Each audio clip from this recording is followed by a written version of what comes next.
जय गुरु जी कहिए, ऐश करते रहिए। गुरु जी की प्यारी संगत को जय गुरु जी। गुरु जी के चरणों में कोटि कोटि प्रणाम। ओम नमः शिवाय। शिव जी सदा सहाय। ओम नमः शिवाय। गुरु जी सदा सहाय। संगत जी, गुरु जी ने आज इतना प्यारा थॉट भेजा और मैं सोचती हूँ हर इंसान को इसकी जरूरत होगी। गुरु जी कहते हैं, तुम्हारे मैंने आने वाली 7 पीढ़ियों को ब्लेस किया है। तुम आज जो दुख दर्द झेल रहे हो ना, जो कर्म काट रहे हो, ये सिर्फ तुम्हें ही काटने हैं, आने वाली पीढ़ियों को नहीं काटने पड़ेंगे। तो अगर आपकी जिंदगी में ज्यादा दुख तकलीफें बीमारियां कलेश आ रहे हैं ना, तो सोचो कि हमारे बच्चों के ऊपर ये सब कुछ नहीं होगा। गुरुजी जो इम्तिहान ले रहे हैं वो हमारे ही ले रहे हैं। गुरुजी जो कष्ट हमसे हमारे निकलवा रहे हैं, हमसे ही वो सब करवा लेंगे, हमारी जनरेशन से ही करा लेंगे। अब एक चीज और है कि अगली जनरेशन, हमें तो ऐसा गुरुजी कह रहे हैं ना कि 7 जनरेशन को ब्लेस किया है, पर ये मान के चले अगर हम गुरुजी की पक्की संगत है ना, तो हमारी हर जनरेशन ही गुरुजी ब्लेस करेंगे, उनको तारेंगे। क्यों? क्योंकि अगली जनरेशन के लिए भी सेम थॉट है कि अगली जनरेशन की भी 7 पीढ़ियां आगे जो है वो गुरुजी ब्लेस करेंगे, क्योंकि वो भी तो गुरुजी की संगत होगी।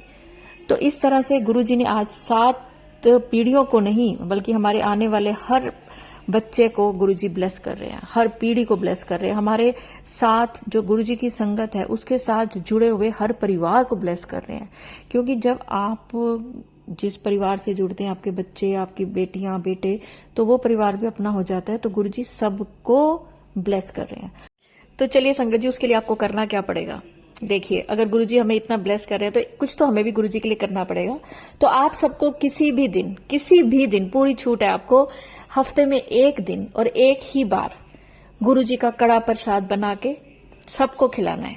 घर में भी खिलाएं, बाहर भी खाएं, खुद भी खिलाएं। गुरुजी को भोग लगाने के बाद जो मर्जी करें, लेकिन हफ्ते में 1 दिन कड़ा प्रसाद बनाते समय गुरुजी से अरदास लगाएं कि मेरी आने वाली पीढ़ियां आपके हवाले। ये आपने बोलना है, ठीक है?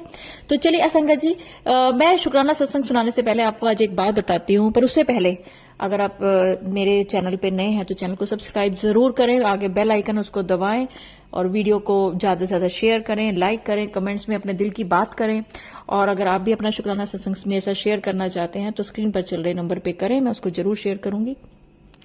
आज एक अंकल ने ना मेरे से एक सवाल पूछा कि आंटी जी, गुरुजी को कभी आपने किसी गरीब के साथ फोटो देखी? तो मैंने कहा अंकल जी, मैं आपको इसका जवाब ना अपने सत्संग के थ्रू दूंगी, क्योंकि उस समय जब मैं सत्संग अपलोड कर रही होती हूँ तब मैं जो बोलती हूँ वो गुरुजी बुलवाते हैं, मैं अपनी मर्जी से कुछ नहीं बोल सकती। तो अब जब मैं सत्संग अपलोड करे, नहीं गुरुजी ने कोई आज्ञा दी, लेकिन इस समय गुरुजी वो आज्ञा ये दे रहे हैं कि मैंने अमीरों और गरीबों में कभी भी भेदभाव नहीं किया। लेकिन जब मैं चोला रूप में रहा उस समय इतने साधन नहीं थे फोटो का और मोबाइल का, जो आज की डेट में लोगों को इतना कुछ मिल रहा है। तो उससे हुआ क्या कि जो लोग थोड़ा सा पढ़े लिखे थे या थोड़ा सिस्टम में थे, तो वो लोगों की बातें ज्यादा बाहर आई, ज्यादा यूट्यूब आपने देखे, ज्यादा चैनल देखे, बजाय कि जो लोग थोड़े से ऐसे थे जो ज्यादा अपनी बात को स्पष्ट रूप से रख नहीं पाते और उनको रख भी नहीं पाए। तो गुरुजी कहते हैं कि इसलिए आप लोगों को लगता है कि मैं अमीरों का गुरु हूं, जबकि मेरे लिए मेरे सब बच्चे बराबर हैं। तो संगत जी, मेरे ख्याल से अंकल जी को उनका जवाब मिल गया होगा कि ऐसी फैसिलिटी नहीं थी कि इतनी ज्यादा आपको उस समय की फोटो में, उस समय अगर आप देखिए, मैंने कई ऐसे वीडियो देखे हैं जिसमें हर पूरा का पूरा पिंड जो है, जो पंजाब के पूरे वो पिंड कहते हैं, गांव जो होते हैं, पूरे के पूरे गुरुजी के पैरों में बैठे हैं, गुरुजी को इतना प्यार कर रहे हैं। उसमें तो अमीर भी हैं और गरीब भी हैं। तो चलिए संगत जी, ये तो बात होगी गुरुजी के चलो संगत के दिल की बात। और अगर आपके दिल में भी ऐसे गुरुजी से रिलेटेड कोई भी बात है तो आप मेरे से जरूर पूछें, पर्सनल पे पूछ सकते हैं, जो नंबर व्हाट्सएप है। लेकिन प्लीज मैसेज करें, फोन ना करें, कॉल ना किया करें। और जो अंकल आंटी बुजुर्ग हैं जिनको व्हाट्सएप नहीं करना आता, वो कॉल करें, मैं उनसे जरूर बात करूंगी। और जब कभी कहीं आज्ञा होती है गुरुजी कोई ऐसी संगत का, जब कुछ ऐसा जवाब देना होता है तो मैं उसको फोन कर लेती हूँ गुरुजी की आज्ञा से। और ऐसे ही एक फोन मैंने किया था पूनम आंटी को, तो आंटी जी का जो मैसेज आया वो आज मैं आपको सुनाने जा रही हूँ। बहुत सारे लोगों को इससे बहुत सारे सवालों के जवाब मिलेंगे। तो चलिए आंटी जी का सत्संग सुनते हैं। जय गुरु जी, प्यारी संगत जी, मैं ये अपना पहला सत्संग जो है आपसे शेयर कर रही हूँ। मैं गुरु जी से फरवरी 2024 से जुड़ी, लेकिन अच्छी तरह मैं जो है ना मार्च में मुझे जो है सब कुछ पता लगा गुरुजी के बारे में, और मैं गुरुजी से प्रे की कि मुझे भी अपने बड़े मंदिर बुलाओ। तो गुरुजी ने मुझे 4 अप्रैल को अपने बड़े मंदिर बुलाया। फिर मुझे कुछ टाइम बाद गुरुजी ने अपने डुगरी मंदिर भी बुलाया, और सत्संग तो मेरे साथ अब तक 3-4 हो चुके हैं ये, लेकिन मैं पहला सत्संग शेयर कर रही हूँ संगत जी। और सत्संग शुरू करने से पहले मैं मंत्र जाप करूंगी, ओम नमो शिवाय। शिव जी सदा सहाय, ओम नमो शिवाय। गुरु जी सदा सहाय। संगत जी, मेरा सत्संग ये है कि मैं अभी कुछ दिन पहले की बात है, 15-20 दिन पहले की बात है। आज है 17 जून, तो ये 15-20 दिन पहले की बात है कि मैं जो है ना एक शॉप पर गई। वहां पर जो एक कपड़े की शॉप है, मुझे कुछ गर्मियों के अपने कपड़े लेने थे। तो मैं वहां पे, मेरे को 1-2 सूट पसंद आए, वो मैंने ट्रायल रूम में मैं डाल के देख रही थी। तो मुझे ना बड़े मंदिर से एक ब्रेसलेट, ब्लेसिंग ब्रेसलेट मिला था, वो मैंने डाला हुआ था उस समय अपने हाथ में। तो मैं जैसे ही वहां पे वो ट्रायल करने के लिए मैंने कुर्ती डाली, तो वो बाजू जैसे डाली ना, तो उसमें मेरा ब्रेसलेट टूट गया। तो मैं डाल के जैसे बाहर आई ना, तो मैंने उस शॉपकीपर को बोला कि मेरा ब्रेसलेट टूट गया है।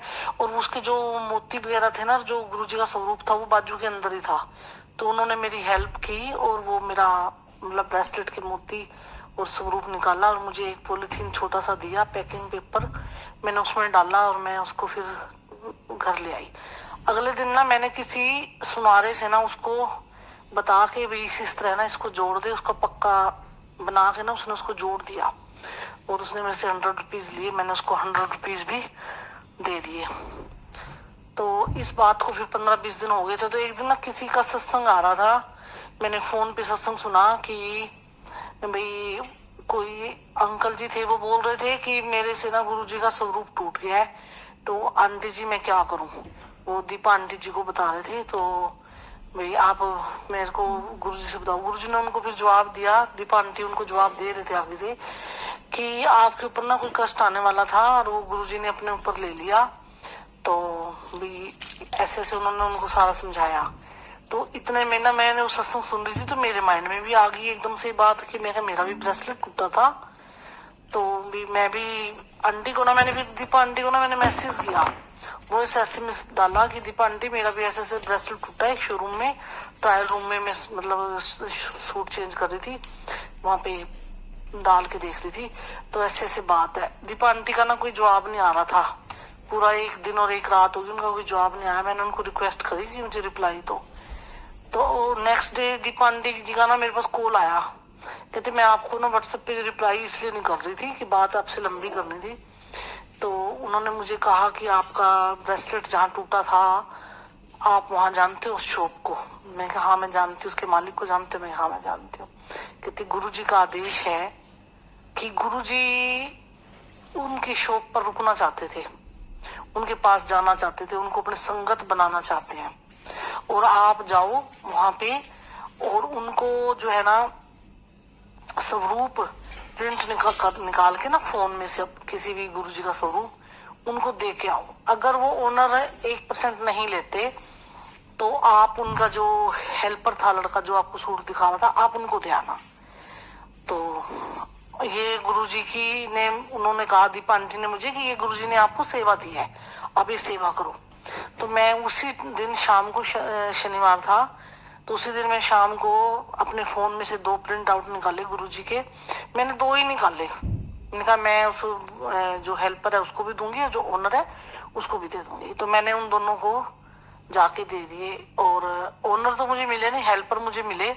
तो आगे मुझे हेल्पर ने भी एक बात बताई कि जो मतलब हमारे ओनर है ना, मालिक है, उनको 2 साल हो गए उन्होंने शॉप खोली हुई है, तो वो बहुत परेशान है, उनका काम नहीं चल रहा। तो वो किसी के पास गए होंगे कि मेरा काम नहीं चल रहा, मेरा काम नहीं चल रहा।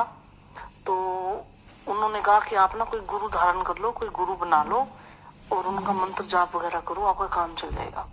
तो कहते हैं हो सकता है, उनके हेल्पर बोले मुझे कि हो सकता है कि हाँ भाई वो हमारे ओनर इन्हीं को ही अपना गुरु बना ले। तो मुझे ओनर नहीं मिले वहां पे, मैं उस लड़के को ही ओनर का स्वरूप गुरुजी का और उस हेल्पर का स्वरूप देकर आ गई।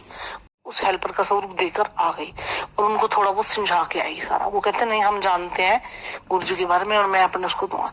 उन्होंने फिर ओनर जब आया तो बाद में उसने दे दिया उसको। फिर ओनर का मेरे पास मैसेज आया कि आपका बहुत बहुत थैंक यू, आपने ये मुझे ब्लेसिंग दी गुरुजी की। तो इस तरह मुझे उन्होंने मैसेज किया। तो ये मेरा सत्संग था संगत जी। अब मेरा कल का ही मतलब 16 तारीख रात का एक छोटा सा सत्संग हो रहा है कि मेरा बेटा बेंगलोर जॉब करता है, वो 1 महीने के लिए यहाँ पे आया हुआ था करनाल। तो वो वहां यहाँ से जाना था, उसने बेंगलोर वापस फ्लाइट थी उसकी रात की 10 बजे की। तो वो यहाँ से चला गया। 1:30-2 बजे उसका रात को फोन आया मेरे पास कि मम्मी एक बैग में उसका लैपटॉप था, एप्पल का लैपटॉप जो उसको कंपनी की तरफ से मिला हुआ था। तो उसने मुझे कहा कि मम्मी वो मेरा जो लैपटॉप है ना, उसका जो बैग है लैपटॉप का, वो एक एप्पल का लैपटॉप उसका खुद का था अपना, जिसमें वो अपने पर्सनल काम करता था, एक कंपनी की तरफ से था। तो कहने लगा कि मम्मी वो मेरा लैपटॉप जो है ना और बैग जो है ना वो सेम किसी और के साथ मिलता था और मेरा बैग कोई और ले गया। और उसमें चार्जर भी थे एप्पल के कीपैड भी थे, एप्पल के उसके ईयरफोन भी थे। मतलब ये देख लो कि जो उसका कंपनी का लैपटॉप था वो तो तकरीबन कोई 4-5 लाख का था और 1-1.5 लाख का उसका अपने का था। और सारे चार्जर, सारे उसमें पावर बैंक, सब कुछ उसके अंदर था। तो वो बड़ा उदास हुआ और बहुत परेशान हुआ। तो मैं भी इधर रात हो गई थी बहुत, मैं भी बहुत परेशान हो गई एकदम। मैंने अपने बेटे को कहा बेटा वहां पे कहीं कंप्लेंट कर और थोड़ी देर वेट कर, हो सकता है जो तेरा ले गया है ना बैग, क्योंकि जो मेरे बेटे का बैग था ना जो ले गए थे, तो एक बैग वो अपना छोड़ गए थे, वो गलती से ले गए थे क्योंकि दिखने में ना उनकी लुकिंग एक जैसी थी। तो मैंने कहा बेटे वो जरूर आएंगे लेने, तू वेट कर।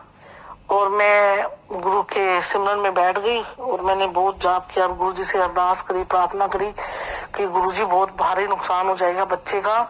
कि मेन हमें टेंशन ये थी कि जिस कंपनी में मेरा बेटा जॉब करता है उस कंपनी का दिया हुआ 4-5 लाख का लैपटॉप था। अपना तो जो था ही था सामान, उस कंपनी का भी था। तो बेटे को टेंशन होगी कि लैपटॉप की पेनल्टी भरनी पड़ जाएगी और कभी जॉब से भी मेरा हाथ ना चला जाए, मैं जॉब ना मेरी चली जाएगी। बहुत टेंशन में हो गई, मैं भी बहुत घबराई, जबकि मैं ना मेरे से प्रार्थना भी नहीं हो पा रही थी, इतनी टेंशन हो रही थी। लेकिन फिर भी मैंने पूरा अपना वो विश्वास रख के ना मतलब करती रही प्रे गुरुजी से। और आधे पौने घंटे बाद मेरे बेटे का फोन आया कि मम्मी वो जिनका है ना वो आ रहे हैं, उनका फोन आ गया है। अभी मैंने अपने बेटे से ये नहीं पूछा कि कैसे फोन आया उनका, तेरे को कैसे नंबर मिला, ये मैं करूंगी अपने बेटे से बात। तो उसने मेरे को कहा कि आ रहे हैं, बस वो देने, वो अपना लेने आ रहे हैं और मेरा देने आ रहे हैं।